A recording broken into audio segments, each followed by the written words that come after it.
Hey beautiful people, welcome back if you're a returning subscriber, but if you are new, hey boo, go ahead and subscribe. I think you'll like it here and I think that we'll vibe. Today is another one for the MPH bays. Welcome back to Vlogmas Jr. I have been sitting on this video for a long time, but I finally wanted to record it and get it out to you all, and I'm going to be talking about the apps that I used during my MPH that made things a lot easier for me. I've broken it up into different sections. So first I'm going to start with apps that I used for studying and for assignments. Next, after that, we're going to do for communication and transportation. Let's start. The first app is going to be iStudiez Pro. You all, this app was so helpful to me. Basically, when I got my syllabuses, I would load all of the information into this app. And I'm talking, yeah, you need to sit down at the desk and like put every single thing in there, but it's going to be so worth it. That means you're entering the name of the course number, the teacher's name, their contact information, where the class takes place, all of your assignment deadlines and all of your test deadlines or test dates, and every single thing, homework deadlines, whatever is in that syllabus needs to go into that app, because basically the app is going to remind you when you need to be doing your assignments. And if you ever need to know any information about the teacher or the class, instead of having to fish through the syllabus, it's right here in the app. And because you have the app and you can color code for spring semester, fall semester, like all of the information, let's say you start using this app at the beginning of your program, you'll have every single piece of information from your program. And that's so valuable, because there have been so many times where somebody asked me if I've taken a certain class with a teacher and I really can't remember, and I don't have the information on hand because I didn't start using this app until I want to say my second year. But I loved it once I started using it, and it will remind you of your class times. You can set a reminder, let's say 15 minutes before class, to tell you, hey, you have this class, it's online, or it's in this room in this building. So it gets super detailed. And one tip that I would do, that I did when I used this app, is I would always set my assignment and homework deadlines a couple days before they were actually due. Maybe 2 to 5 days. That way you can get reminded, and if you haven't started it, you need to start and finish it, but just really act like that is the deadline. That way you will never miss an assignment, you will never miss a piece of homework, because you will have a deadline due before it's really due. So you'll always have extra time. But don't keep looking at it as extra time, because then you're always, it won't even matter if you keep doing that. Next app. I use the Pomodoro app. I started using this when I discovered this technique, especially because public health can be a lot of reading, like articles and stuff like that, and for studying. I am a person who can get very distracted sometimes. Like either I'm completely zoned in or I'm like distracted. So I would use this app sometimes to do my Pomodoro. That way I have like 15 minutes of intense focus time, and then little breaks, focus, little break, focus, little break. And then after you do so many rounds, you get like a full however minute. I can't even remember how long the breaks and stuff are now, but if you know what the Pomodoro method is, it's same thing, just the app for it.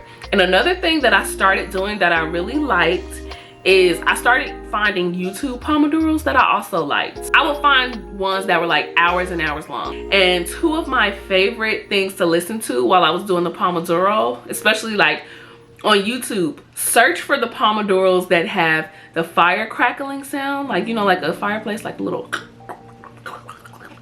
like when the fire is crackling.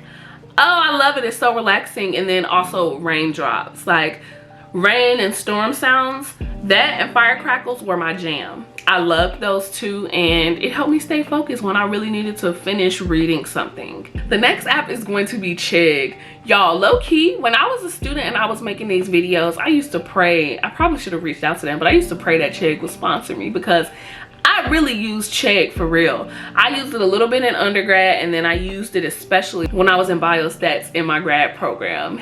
And this helped a lot with the homework, because it has a super large database of questions that all students, you can pick different areas, but students will upload questions and then people will answer them. Really, it just helped me and like my classmates check our work and to see people's rationales behind doing certain things. Let me tell you a really funny story about Chegg. So Me and 3 other classmates that were all in like my little girl group. You see I got some of my classmates back there in that picture.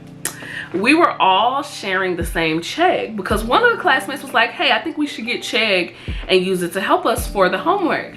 So we got it, and we would pay her, let's say, was it like $2 a person or something like that? Like, we would all split the monthly bill for Chegg. But Chegg ended up finding out, because they could see logins from all the different phones, and y'all, they suspended our account because too many people were using it. We were just trying to be frugal. Like, we were students, we were trying to be smart with our money and frugal. So yes, we were all using the same Chegg account and just paying for it. But yeah, they shut that down really quickly. So if a representative from Chegg is watching this, I am so sorry, but we had to do what we had to do. And I made it out of biostats. We all did. Thank you, Chegg. Appreciate you. The next app is gonna be Quizlet. So if you can't afford Chegg, I think Quizlet is a good alternative, even though I will say that I've heard people say that you have to pay for Quizlet now. Because I'm not a student anymore and I haven't looked into it, I'm not sure how true that is. But back in the day, if you need help with a question, you might search it on Google, and a Quizlet with answers and like rationale will pop up. And then also I used to create flashcards sometimes on Quizlet, because even though I'm a paper type of girl, it's hard to keep up with paper. And the one good thing about using online things is that you can get access to it from multiple places. You don't have to physically have the cards. So in some of my classes that were more like definition based and theory based, I used to create flashcards on Quizlet. That way I could test myself. And once you make the flashcards, that's the most time consuming part. But once they're made, you can really do great ways to test yourself on the knowledge. You could do match, you could turn it into a quiz, you can fill in the blanks. Like, they have a lot of different ways to test yourself on your cards once you make them. The final app that I have for studying and for assignments would be a couple of Google apps. And I'm specifically talking about Google Drive, Google Docs, and Google Slides. I have all 3 of these on my phone for the same reason that I kind of explained with Quizlet. I normally do my assignments on my computer in Microsoft Word, but the thing about that is that I can't always have, like, if I don't remember to put it somewhere where I'll have access to it, it doesn't matter. I could be at the school library and I have my computer, and now I can no longer work on my assignment. So with certain assignments that I knew would take a good amount of time and I want to be able to work on them at any point, or have access to them at any point, I would do it on the Google Drive or Google Docs, or if it was a PowerPoint, Google Slides. That way I can work on it wherever. So it was super convenient, and I can still work on my things without having access to my personal computer. Alrighty, we are moving on to communication and transportation. And I will say a disclaimer that some of these apps are a little bit more UT specific, because that's where I went. So these are some of the apps that we used, but I think they can still be relevant. The first is Zoom or Webex. For UT, we personally use Webex for a lot of our calls, but what I noticed is that a lot of external public health related calls, they use Zoom. So either way, especially in today's time where a lot of things are a little bit more virtual, whatever the frequent video calling type of app that you all use, make sure to have that on your phone. And Zoom is always good to have, because I feel like a lot of people use Zoom. Next, I would say make sure you have LinkedIn and Handshake. Now, Handshake might be a little UT specific, but I know a lot of schools now are using it. So LinkedIn is great because it's just a general career networking type of app that you should have, because you just need it. You just do. And on there you can update all of your experience and what you've been doing career-wise, and you can find jobs and meet people on there. It's a pretty cool app, so go ahead and get that. And for Handshake, that was super important for us specifically because people would list GA, which is graduate assistant, and GRA, graduate research assistant positions at UT on the Handshake app. It kind of gave me a more localized LinkedIn type of vibe. Like, on there you could see your name, your major, all of that, and you would be able to see and apply for different positions that were in UT for graduate students on there. Therefore, if you're in school now and you don't know if your school uses the app, I would definitely ask whoever is over the technology or over, I don't know, student. Basically ask them if you all have a LinkedIn type of app for the students at the school. Someone should be able to point you somewhere. The next app is Duomobile. This is a two-factor authentication. Hold please. Authentication. Please don't judge me. All right, so it's an authentication app. I'm keeping it real, okay? We're not just gonna act like we know how to seamlessly pronounce every single word. There are some words that trip us up that are everyday words, so don't play with me. Basically, that's a double-factor authentication app. Like, there are multiple ways that you can do the two-factor, but you're gonna be hit with the two-factor to log into most things for the school if you're a student or if you're a staff.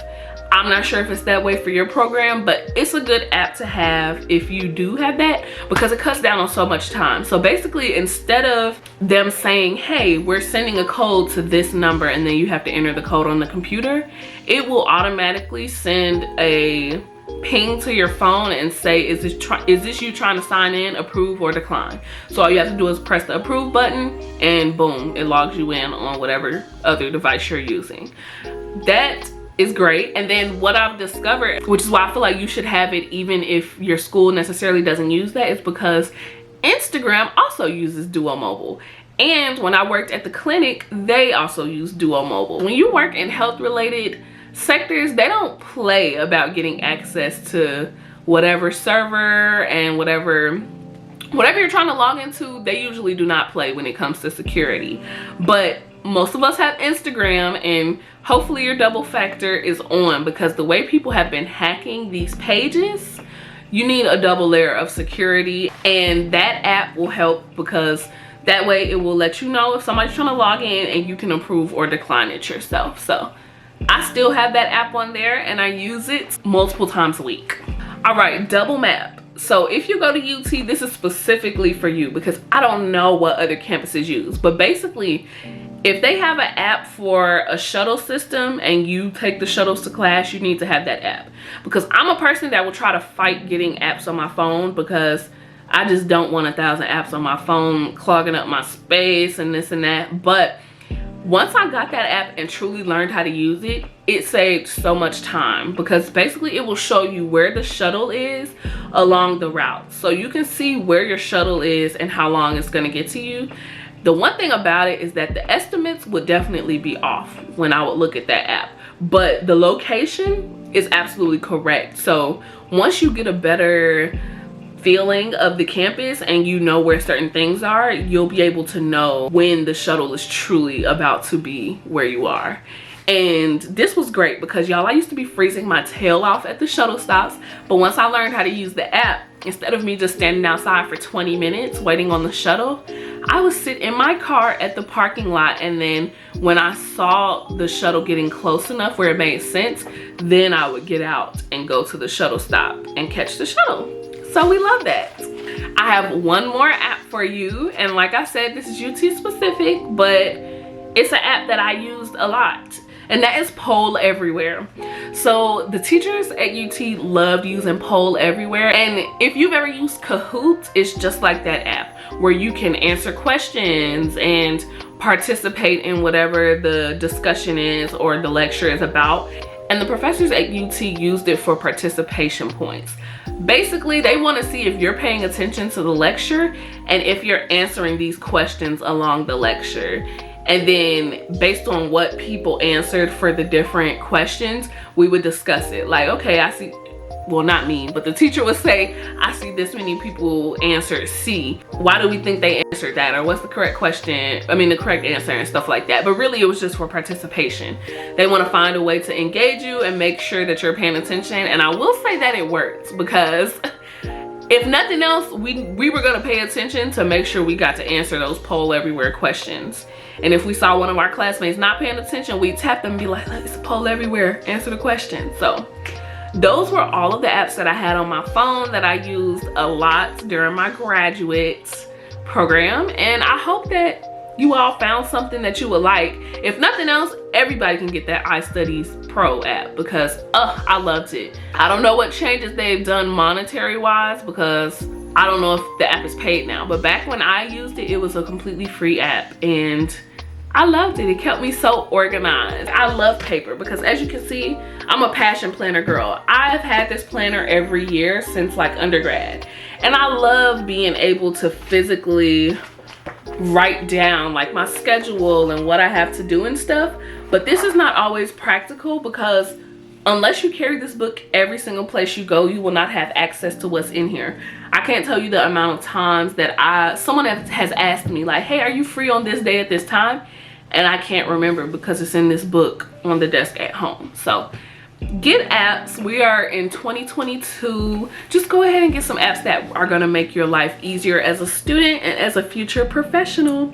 I hope you all enjoyed this video. And if you have any questions for me, as always, leave them down below. If they're personal, you can DM me or email me. My information is always in the description box. So that's it, you all. Stay blessed, and I'll see you in the next. Tell you what Christmas is all about. Chestnuts roasting, Jack Frost nipping at your